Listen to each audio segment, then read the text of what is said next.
Bienvenidos a la parroquia de Santa Cruz. Somos un grupo de la Eclesial de Apóstoles de la Palabra. En este día vamos a dar a conocer qué es lo que hacemos en estos grupos en relación a las clases. Mi nombre es Abel Lucero y mis compañeros que hoy nos acompañan aquí. Para iniciar esta clase vamos a hacer una oración. En el nombre del Padre, del Hijo y del Espíritu Santo. Amén. Gracias, Señor, por permitirnos estar esta noche aquí, escudriñando tu palabra, que lo que hoy se diga aquí nos sirva para seguir creciendo espiritualmente y que también otras personas que lo lleguen a escuchar saquen provecho de esta clase. Todo esto te lo pedimos por medio de Jesucristo nuestro Señor. Amén. Amén. Enseguida vamos a leer el santo del día. Vamos a leer el santo del día enseguida.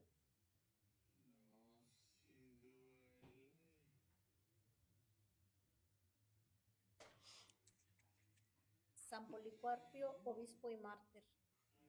Policarpio significa el que produce muchos frutos de buenas obras. Mucho carpo, fruto.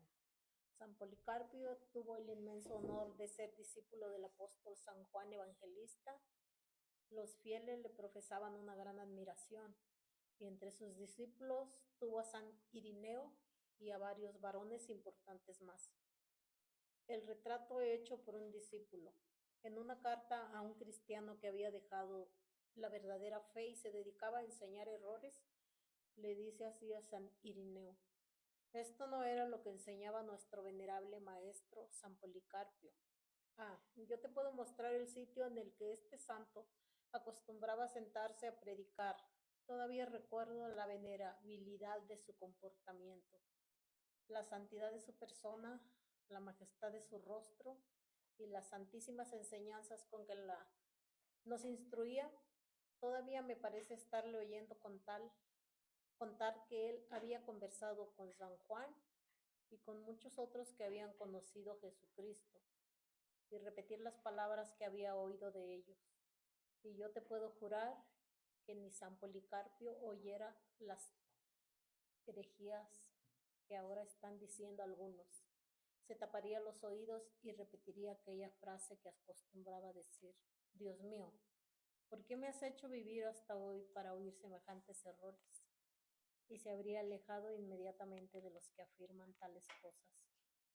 San Policarpio era obispo de la ciudad de Esmirna, en Turquía, y fue a Roma a dialogar con el Papa Aniceto para ver si podían ponerse de acuerdo para unificar la fecha de la fiesta de Pascua entre los cristianos de Asia y los de Europa. Y andando por Roma se encontró con un hereje que se negaba a varias verdades de la religión católica. El otro le preguntó: ¿no me conoces? Y el santo le respondió: sí te conozco, tú eres un hijo de Satanás. Cuando San Ignacio de Antioquía iba hacia Roma, encadenado para ser martirizado, San Policarpio salió a recibirlo y besó emocionado sus cadenas, y por petición de San Ignacio escribió una carta a los cristianos de Lacia, carta que según San Jerónimo era sumamente apreciada por los antiguos cristianos. El martirio.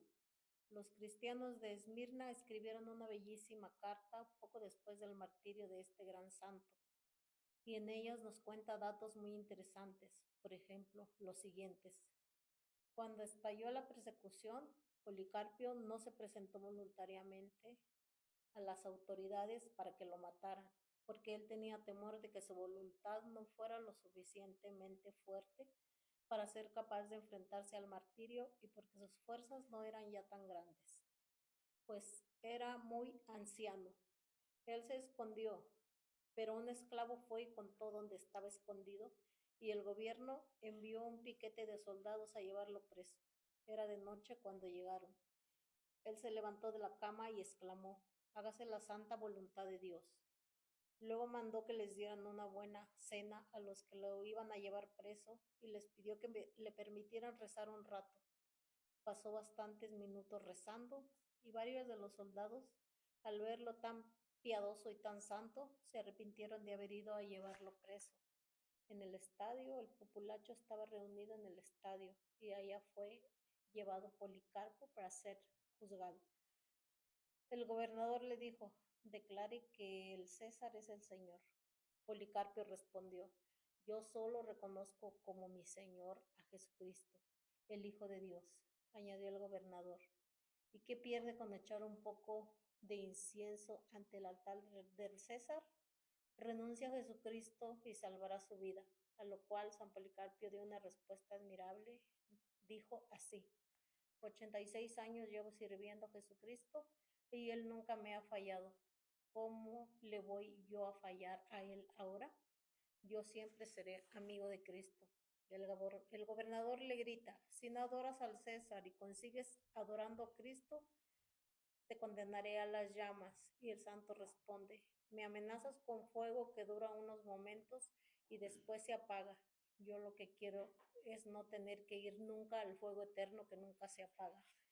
En ese momento el populacho empezó a gritar, este es jefe de los cristianos, el que prohíbe adorar a nuestros dioses, que lo quemen. Y también los judíos pedían que lo quemaran vivo. El gobernador les hizo caso y decretó su pena de muerte. Y todos aquellos enemigos de nuestra santa religión se fueron a traer leña de los hornos y talleres para encender una hoguera y quemarlo. Hicieron un gran montón de leña y colocaron sobre él a Policarpo. Los verdugos querían amarrarlo a un palo con cadenas, pero él les dijo, por favor, déjenme, así que el Señor me concederá valor para soportar este tormento sin tratar de alejarme de él.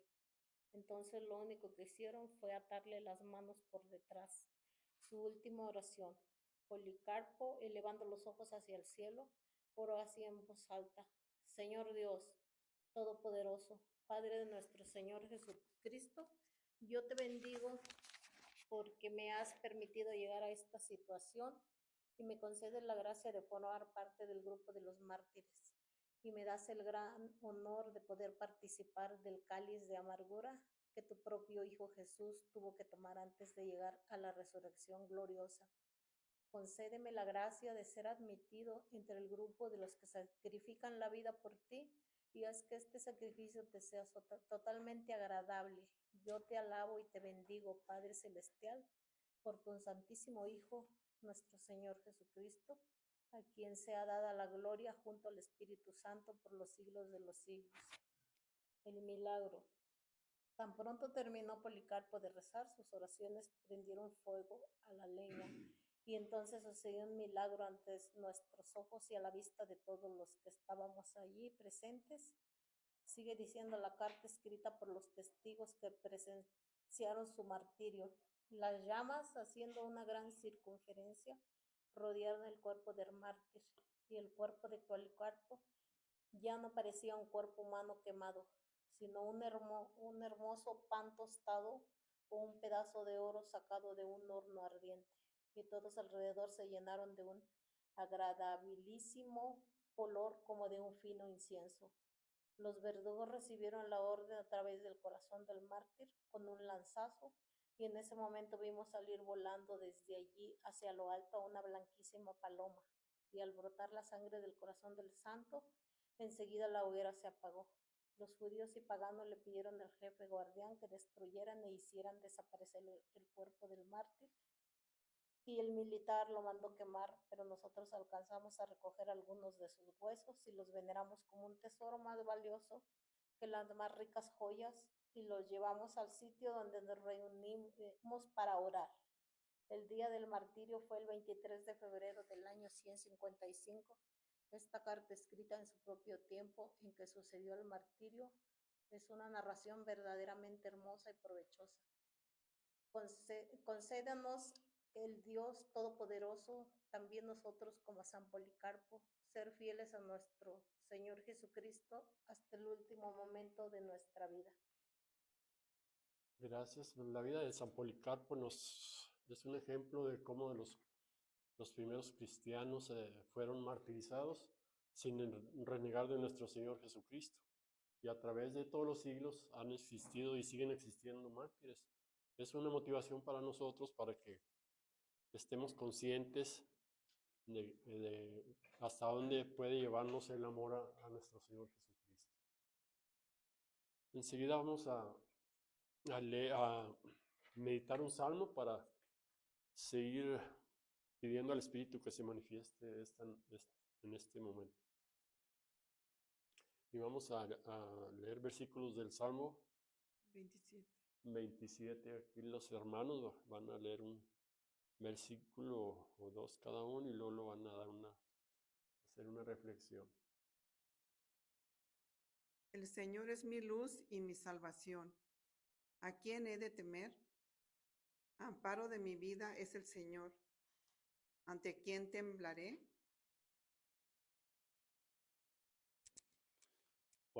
Cuando me asaltan los malvados para devorar mi carne, ellos, enemigos y adversarios, tropiezan y caen. Si me sitia un ejército contrario, mi corazón no teme. Si una guerra estalla contra mí, aún tendré confianza.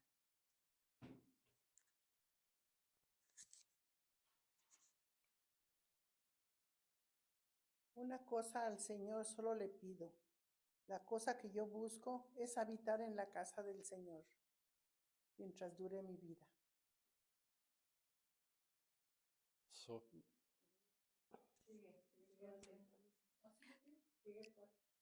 Para gozar de la dulzura del Señor y cuidar de su santuario, porque Él me dará asilo en su cabaña en tiempo de desdicha, me ocultará en el secreto de su tienda y me alzará sobre su roca.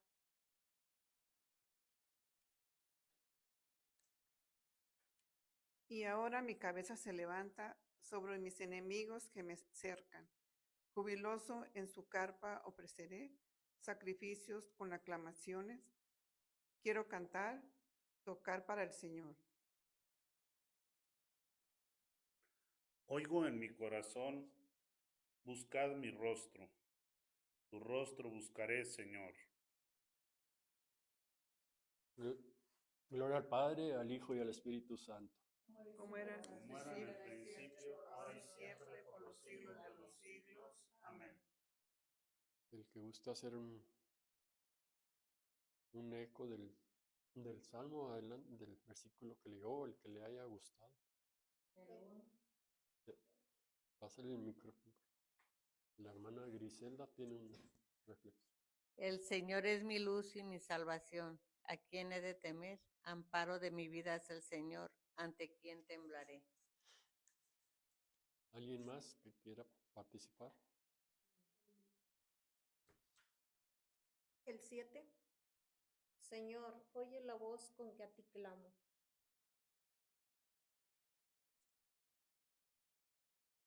Es el 4. Una cosa al Señor solo le pido. La cosa que yo busco es habitar en la casa del Señor.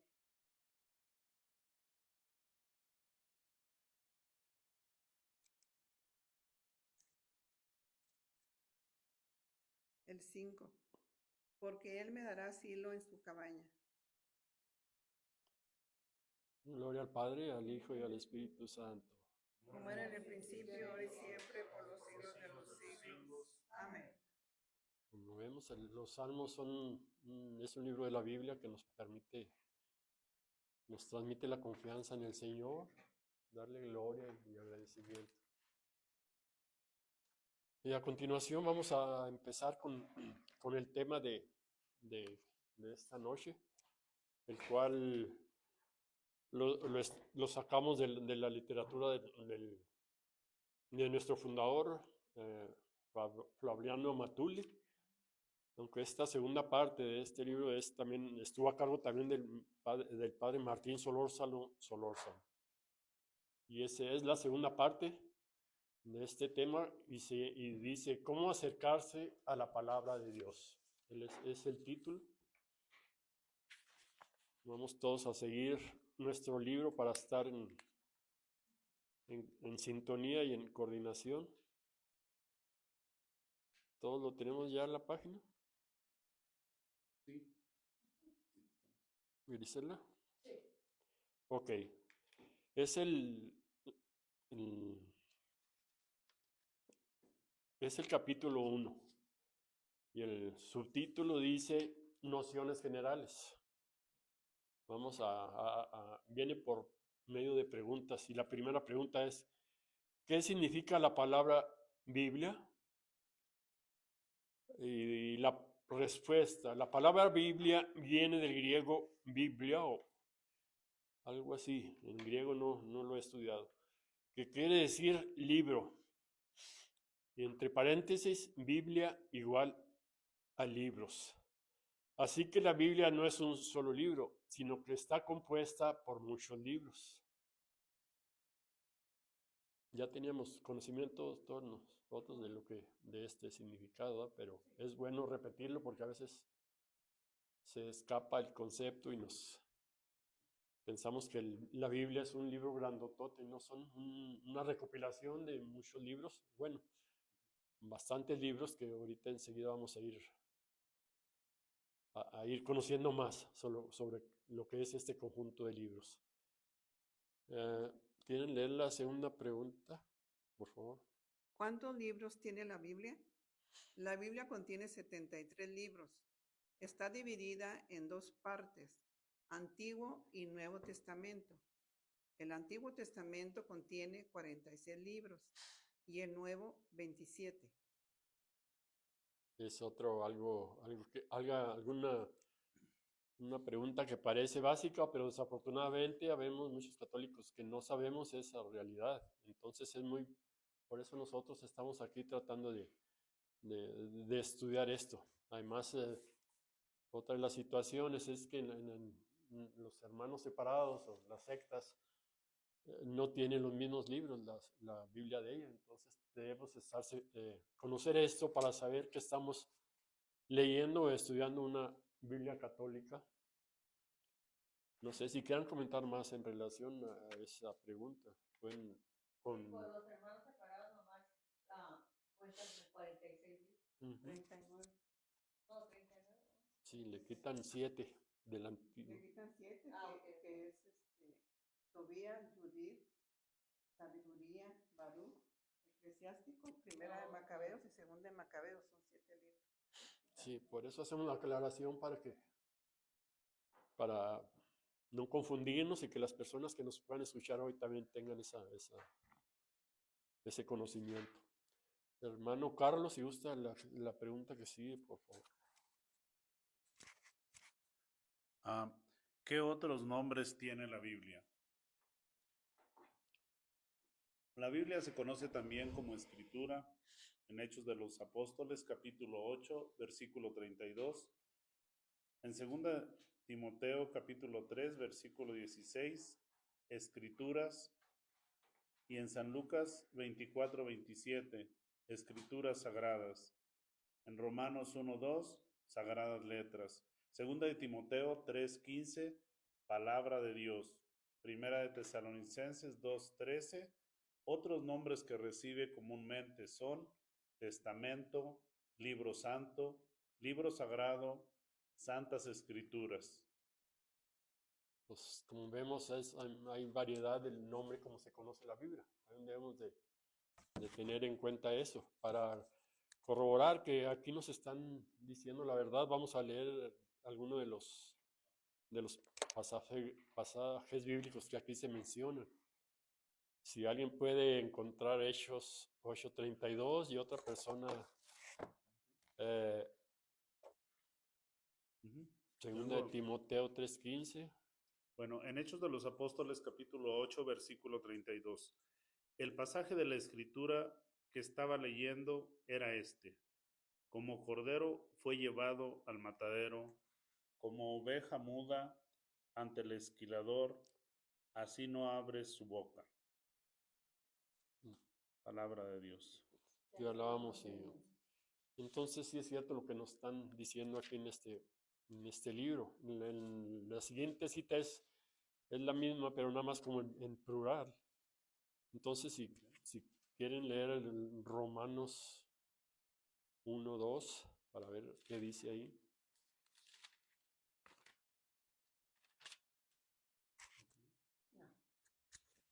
¿Quién tiene Romanos? Unos- Yo tenía segunda de Timoteo. Sí, puedes leer segunda de Timoteo, ¿no? No hay problema, perdón. Yo fui el que... Segunda de Timoteo 3:16. Ujú. Toda escritura está inspirada por Dios y es útil para enseñar, rebatir, corregir y guiar en el bien. Como vemos ahí, lo que comentábamos, ahí nada más lo hacen en plural. La cita de Hechos de los Apóstoles era en singular, pero es más o menos parecida. Ahora sí, la otra cita que tengan de las que vienen ahí. Romanos, vamos a leer Romanos 1:2. Esta buena nueva anunciada de antemano por sus profetas en las santas escrituras. Ahí están las sagradas escrituras, dice el Romanos. Sí, si alguien tiene otra cita, si no, para pasar a la siguiente pregunta.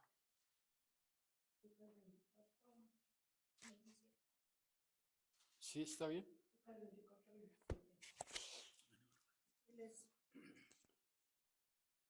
Y les interpretó lo que se decía de él en todas las escrituras, comenzando por Moisés y siguiendo por los profetas. Ahí está, la palabra sagradas escrituras, ¿verdad? Y ese pasaje nos está hablando de cuando Jesús se perdió y está en el templo leyendo el rollo que le pasaron. Vamos a pasar a la siguiente, sí, vamos a seguir. Parece que todo esto está claro, a no ser que haya alguna pregunta o otro comentario en relación a qué nombre recibe la Biblia.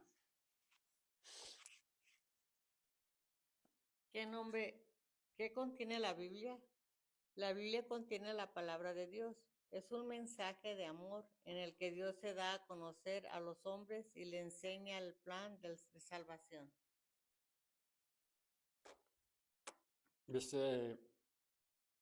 Como nos describen el contenido de la Biblia, es motivante o debe ser emocionante, ¿verdad? Porque cuando a uno le escriben algo sobre el amor, lo primero que quiere es leerlo, ¿no? Y a veces hasta estarlo repitiendo para que le llegue a uno al corazón. Entonces, si toda la Biblia es una palabra de amor, y aparte de que nos hablan de un plan de salvación, pues aquí debemos de tener en cuenta que el hombre cayó en pecado, entonces Dios tiene que venir a salvarlo por medio de su Hijo Jesucristo, que se hizo hombre y divino. Entonces aquí nos habla toda la Biblia nos habla de esa salvación.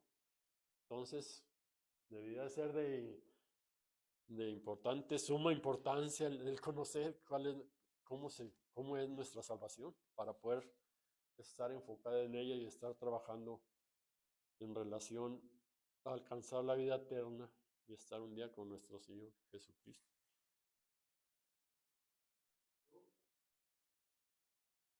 Entonces, en esa pregunta ¿en qué contiene la Biblia? Yo creo que ya no tienen dudas, ¿no? Bueno, Comentarios o preguntas. y yo tengo un pequeño comentario. Adelante, hermano Carlos. Sino acerca de ¿qué contiene la Biblia? Dice, los católicos creen que la Biblia es la palabra inerrante de Dios. Dice, la Iglesia ha venerado siempre las Sagradas Escrituras al igual que el mismo cuerpo del Señor. Eso lo encontramos en el numeral del documento Dei Verbum, el número 21. Dice, la autoridad de la enseñanza de la Iglesia considera que la Sagrada Escritura y la tradición comunican las verdades sagradas a lo largo de todas las generaciones. Cristo nos abre el entendimiento para comprender las Escrituras. Eso lo vemos en el Evangelio de San Lucas, capítulo 24, versículo 45. Entonces les abrió el entendimiento para comprender las Escrituras. Palabra del Señor. Te alabamos, Gloria a Señor. ti, Señor Jesús. Pues sí, Pues, como comentábamos esto que leímos al principio de la pregunta, es un extracto nomás para tener una idea general, pero ya lo que el hermano nos comparte ya es profundizar más.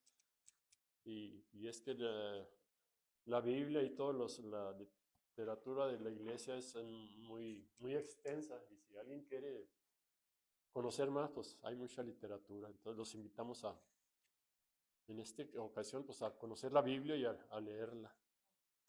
Sí, y algo que me llamó de la atención cuando estaba leyendo este numeral del Dei Verbum, que dice que la iglesia siempre ha considerado, y la iglesia ha venerado siempre las Sagradas Escrituras igual que el mismo cuerpo del Señor. Es un valor grande, ¿verdad? Que se le da la revelación en su palabra, en la palabra de Dios, pero el valor en veneración como a la Sagrada Eucaristía. Entonces nosotros muchas veces lo tenemos, como dijo usted al inicio, es solamente un libro grandote, pero es una lista de libros que contiene la revelación que Dios ha manifestado a la humanidad. Solo que en ese documento hace un énfasis que dice, vamos a conocer más de la palabra, es de suma importancia. La iglesia que somos nosotros y nuestros sacerdotes, ¿verdad? El clero que nos enseña, ellos lo conocen y nosotros muchas veces no lo queremos conocer. No es que esté lejos, que no esté a nuestro alcance. Ahí está el documento, es uno de los documentos que en este tiempo el Papa Papa León XIV está sugiriéndonos a todos los movimientos, a todos los grupos, a la iglesia en general, que le demos que conozcamos este documento más a profundidad, todos los católicos, toda la iglesia, que no sea algo como que leí un numeral por ahí vago, sino que sea algo que vaya a profundidad a toda la iglesia en general, que creo que debemos de considerar todos y en algún momento pues llevarlo a cabo a nuestros movimientos y grupos. El Dei Verbum. Ok, gracias. Constitución Dogmática Dei Verbum. Es el documento. Gracias, hermano Carlos. Y ahí está una probadita nada más de que la persona que realmente quiere conocer de la palabra de Dios, pues es nada más ponerle voluntad y buscar información. Pues ahora sí vamos, yo creo que ya vamos a pasar a la siguiente pregunta en relación al tema. No, estamos en el capítulo 1 de nociones generales. ¿Quién sigue de leer la pregunta? Alicia, por favor. ¿Qué contiene el Antiguo Testamento? El Antiguo Testamento contiene lo que sucedió antes de Cristo y decir la manifestación de Dios a su alianza con el pueblo de Israel por medio de Moisés. Ok. Ahí nos menciona a grandes rasgos qué contiene el Antiguo Testamento, ¿no? Testamento es similar a una alianza. Y nos menciona aquí desde una alianza que hizo Dios con Moisés, con el pueblo de Israel, ¿verdad? Entonces, y esto sucedió antes de la vida de nuestro Señor Jesucristo, es lo que nos están mencionando aquí. ¿Preguntas, comentarios en relación a ese? Si no, pues pasamos a la siguiente. Sí. Adelante, Sí. Solo lo que quería comentar de eso, que de la pregunta que nos hace aquí el libro del autor, sí. El autor. Hay un texto de San Lucas 24-27, creo que ya lo leímos anteriormente, donde dice, ¿qué contiene el Antiguo Testamento? Y dice, y comenzando por Moisés y siguiendo por todos los profetas, les explicó lo que se refería a él en todas las escrituras. A ellos se les abrieron los ojos y lo reconocieron, pero él desapareció de su vista. Palabra del Señor. Te alabamos. Gloria a ti, Señor Jesús. Gloria Ese a ti, es Señor. del texto de del Evangelio de San Lucas, capítulo 24, versículos 27 y 31. Entonces ahí nos corrobora lo que estamos leyendo y entendiendo en esa pregunta. Enseguida, si no hay más en la siguiente, Sofía, por favor. Dice, ¿dónde se estableció la antigua alianza? La antigua alianza se estableció en el monte Sinaí unos 1250 años antes de Cristo mediante la sangre de un cordero. Éxodo 24:8. Y vamos a leer esa cita bíblica porque estamos seguros que nos va a dar mucha luz para entender más lo en qué consistió esa alianza en el monte Sinaí. Y como ven, pues hace algunos años ya que sucedió esto, antes de Cristo. Esto fue 1250 años antes de Cristo, más los que llevamos ahora ya son 470 y 400, 4200, pues muchos años ya, ¿verdad? 76. Entonces, ¿quién tiene mi hermana Lupe nos va a leer el Éxodo 24:8? Entonces Moisés tomó la sangre con la que roció el pueblo, diciendo, esta es la sangre de la alianza que Yahvé ha hecho con ustedes, conforme a todos estos compromisos. Ahí está. Entonces, escuchamos que esta alianza se hacía por medio de sangre. Moisés a todo el pueblo los roció de sangre, ¿no? Pero así era en esos tiempos, así se hacían las alianzas o los pactos. Entonces, pues está claro ahí cómo se realizó esa alianza. Sí, es claro como dice acerca del derramamiento de sangre y en el sacrificio de los animales era que se hizo esa primera alianza. Dice, pero en la nueva alianza, la sangre de Cristo se derramó por el perdón de los pecados. Eso también lo podemos, corroborar en el numeral 613 del Catecismo de la Iglesia para llevarlo a más profundidad de cómo Es se llevaba el sacrificio y de cómo ahora nosotros. la nueva alianza. Ujú. Pues yo creo que está más adelante esa pregunta. Ok. Si que lo dejamos para... Ujú. No falta mucho para que lleguemos ahí. Pero sí, como que la sangre, en esos tiempos se pensaba que la sangre era la que daba la vida, ¿no? Por eso se usaba para hacer los pactos. Ahora sí, ¿qué contiene el Nuevo Testamento? ¿Quién sigue? Así como vamos en orden.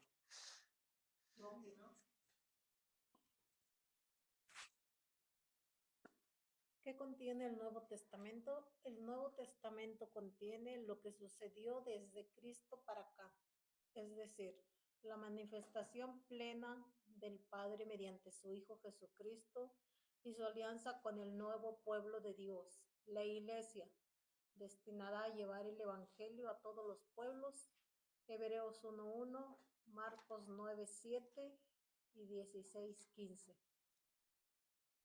Gracias. Ahí vemos ya, nos está diciendo desde cuándo empieza el Nuevo Testamento. Si recordamos, ahorita veíamos que el Antiguo Testamento tiene 73 libros. Aquí nos está hablando de los libros el Antiguo Testamento tiene 46 y el Nuevo tiene 27. Entonces nos está hablando de cuándo empezaron esos 27 libros, o sea, lo del Nuevo Testamento, qué es lo que contiene. Y nos da unas citas bíblicas ahí para que corroboremos esa idea. ¿Quién tiene Hebreos 1:1? Adelante. En diversas ocasiones, bajo diferentes formas,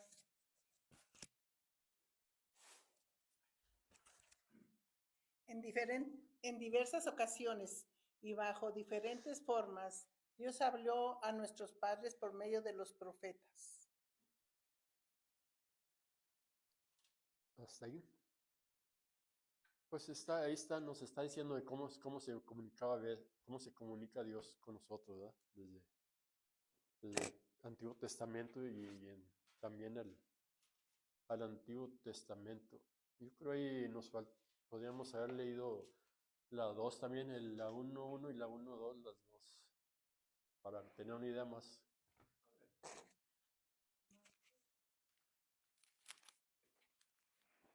Hasta que en estos días, que son los últimos, nos habló a nosotros por medio del Hijo, a quien hizo destinatorio de todo, ya que por él dispuso las edades del mundo.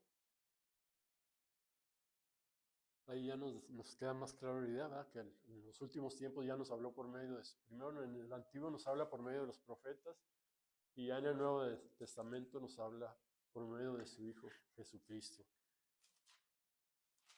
Había otra cita que, si quieren... Marcos 16, 15 también. Sí, 9, 17 y 16, 15. Lean 17. 9, 7, Marcos. Ahí están.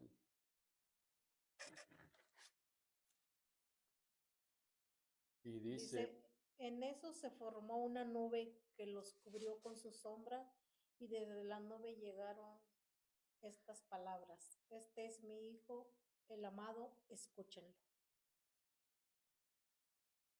ahí es algo que nos está diciendo Dios, que escuchemos a su Hijo Jesucristo, que es su Hijo. Y la forma de escucharlo es leyendo su palabra y claro, como nosotros los católicos en la Eucaristía y en todas las enseñanzas que la Iglesia nos da. Y la hermana nos va a reforzar la idea con Marcos 16, 15.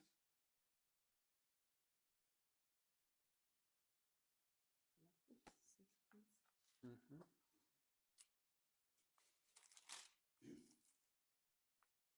Para que vean cómo es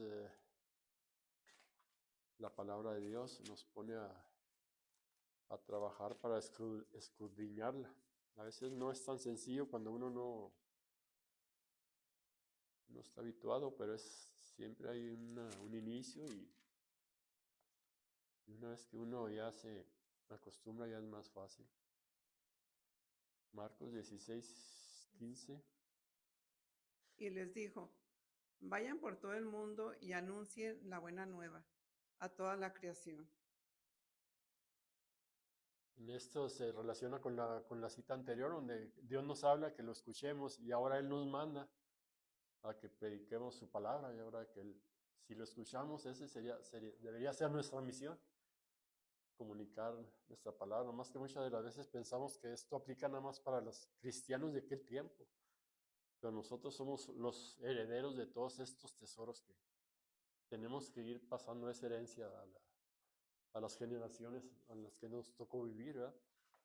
Empezando por la familia, los amigos, en todo, donde andemos, ser luz del mundo, ser sal de la tierra, todo lo que nos habla la palabra de Dios.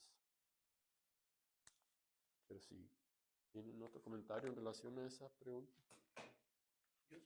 Carlos. Yo tengo uno breve acerca del versículo de San Marcos 9, 7. En la transfiguración, el Padre nos confirma que en su Hijo Jesucristo tenemos la plenitud de la revelación. Entonces, en esos textos de los evangelios y de toda la Sagrada Escritura, cuando se leen los capítulos completos y a la ligera, no se distingue, no para uno y reflexiona, pero aquí en este texto es muy específico, porque ahí donde dice, este es mi Hijo, el amado, y nos dice, escúchenlo. Entonces es importante, ¿verdad?, que hagamos a Jesús, que lo recibamos como revelación plena de la, pues sí, de la manifestación por medio de las Sagradas Escrituras. Es la importancia grande, podemos verlo en nuestros obispos. Cada vez que hablan al pueblo, si nosotros ponemos atención, siempre van a dar la mucha máxima importancia y van a invitarnos a que leamos la palabra de Dios. Siempre, siempre. Y la segunda, como leímos ahorita en San Marcos 16, 15, vayan y proclamen. Estamos todos los bautizados llamados a esa proclamación, que se expanda el Evangelio. Sí, tenemos que tener un corazón abierto y pedir la gracia al Espíritu Santo para que nos dé el entendimiento para poder recibir todo ese mensaje y transmitirlo. Vamos a pasar a la siguiente. Es la hermana Griselda, hoy nos va a leer la siguiente. ¿Dónde se estableció la nueva alianza? La nueva alianza se estableció en el monte Calvario, mediante la sangre de Cristo derramada en la cruz. Lucas 22, 20, 21. 22. Ahí está, ahorita hablábamos de la antigua alianza con el monte Sinaí con Moisés.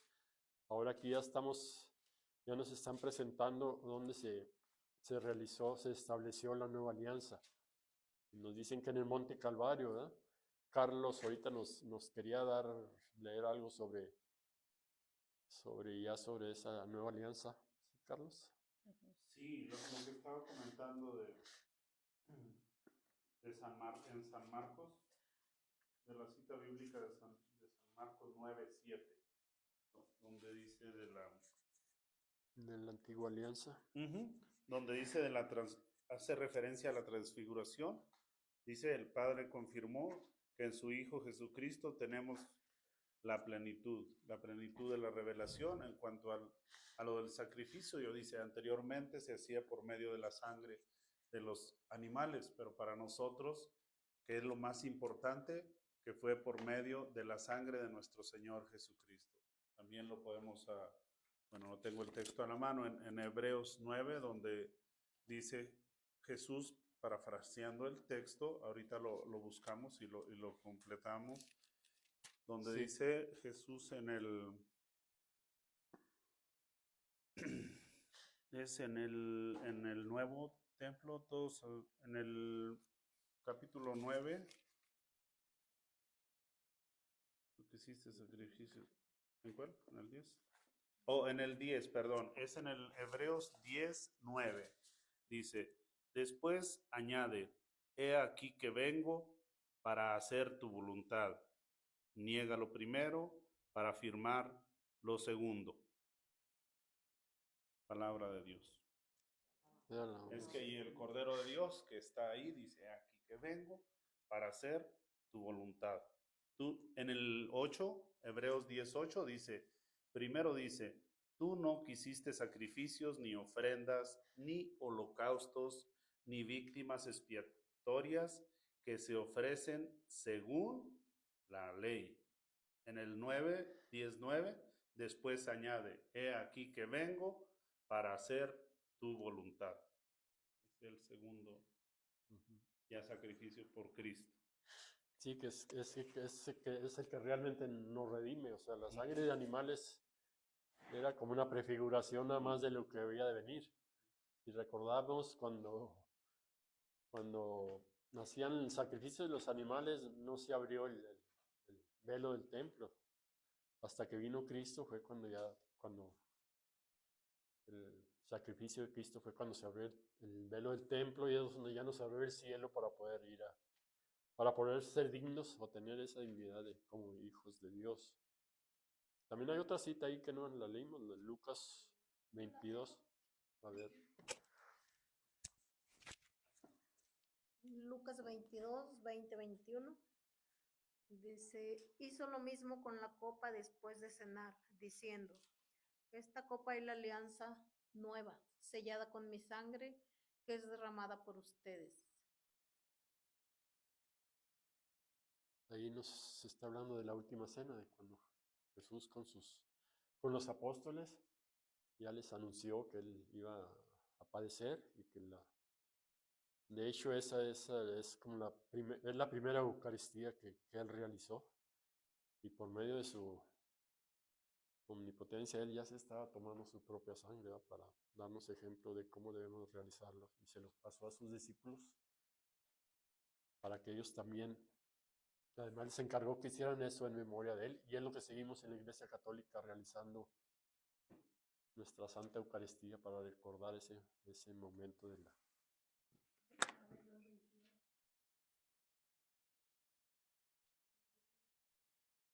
Entonces, ahí vamos, seguimos, tenemos que aprovechar el tiempo. Vamos a leer otra más, porque... A ver, perdón, Carlos. Sí, nomás quería compartir acerca de la redención, una de las citas bíblicas que también son muy importantes, que nosotros debemos pues sí, de meditar. En Colosenses 1:14, acerca de la redención, nos dice: por cuya sangre hemos recibido la redención, el perdón de los pecados. Palabra de Dios. Te alabamos. Te alabamos, Señor. La sangre del Cordero. Sí. Y seguimos buscando citas, pues siempre nos vamos a obtener varias, y como les comentamos al principio, la forma de aprender más sobre nuestra iglesia, sobre nuestras oraciones, es estar aquí participando en estos estudios bíblicos, y esto nos hace tomar conciencia de la importancia de ser católicos y de seguir reconociendo a nuestro Señor Jesucristo para poder seguir, para amarlo y pues darle un poco de lo que tanto que Él nos da desde su concepción. Entonces, si quieren, vamos a leer un último párrafo, sí, para aprovechar el tiempo al máximo de esta reunión. ¿Dónde empieza el Nuevo Testamento? ¿Con el nacimiento de Jesucristo o con su muerte? El Nuevo Testamento inicia con la muerte de Cristo. Encontramos en los libros del Nuevo Testamento la historia de Jesús, incluso de su infancia, porque se escribieron mucho tiempo después. Pero los mismos evangelios y otros escritos del Nuevo Testamento nos aclaran que Jesús mismo vivió bajo el Antiguo Testamento, observando la ley del mismo. Lucas 2:21 y Gálatas 4, del 4 al 5. Pero con su muerte queda establecida la nueva alianza o Nuevo Testamento. Pues aquí nos hace nos genera la incógnita de cuándo empezó, si con el nacimiento o con la muerte. Pero ahí nos aclara que realmente fue con la muerte, ¿no? Aunque en el Nuevo Testamento, como introducción, nos mencionan desde el nacimiento de Cristo, pero no es parte del testamento, sino es como una introducción para unir los dos testamentos, el Antiguo y el Nuevo. Pero el Nuevo Testamento, lo que realmente, donde inicia realmente es con la muerte de Jesucristo. Entonces, si quieren, leemos una cita o dos para ya terminar ese tema. Bueno, Gálatas 4, del 4 al 5. Mas, cuando llegó la plenitud del tiempo, envió Dios a su Hijo nacido de mujer, nacido bajo la ley, para rescatar a los que estaban bajo la ley, para que recibiéramos la adopción filial. Palabra del Señor. Te alabamos, Gloria a Señor. ti, Señor Jesús. Gloria a ti, sí.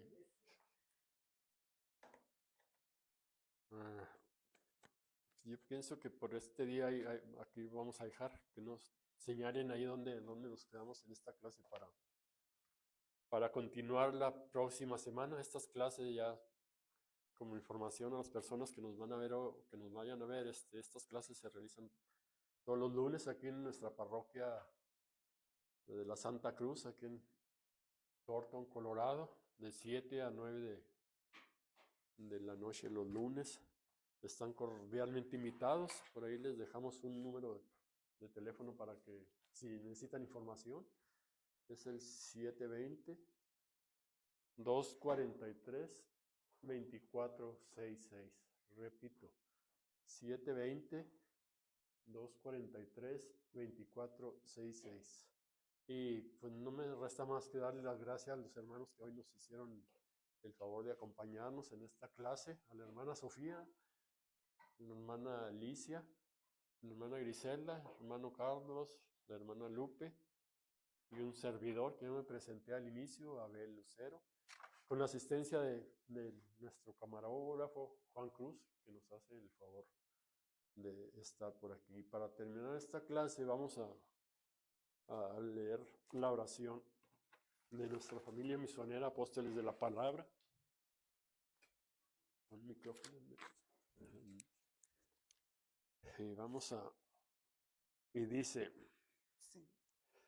Señor Jesús, bendice abundantemente las actividades evangelizadoras de los misioneros apóstoles de la palabra, que puedan proclamar tu palabra con toda libertad y valentía, y que en todos los medios a su alcance, que surjan abundantes vocaciones para el movimiento eclesial en cada nación donde realicen su labor apostólica, que continúen favoreciendo el surgimiento de un laicado adulto, responsable y comprometido con la tarea evangelizadora que tú encomendaste a tu iglesia, que por su testimonio muchos jóvenes donen un año de servicio misionero a tu iglesia.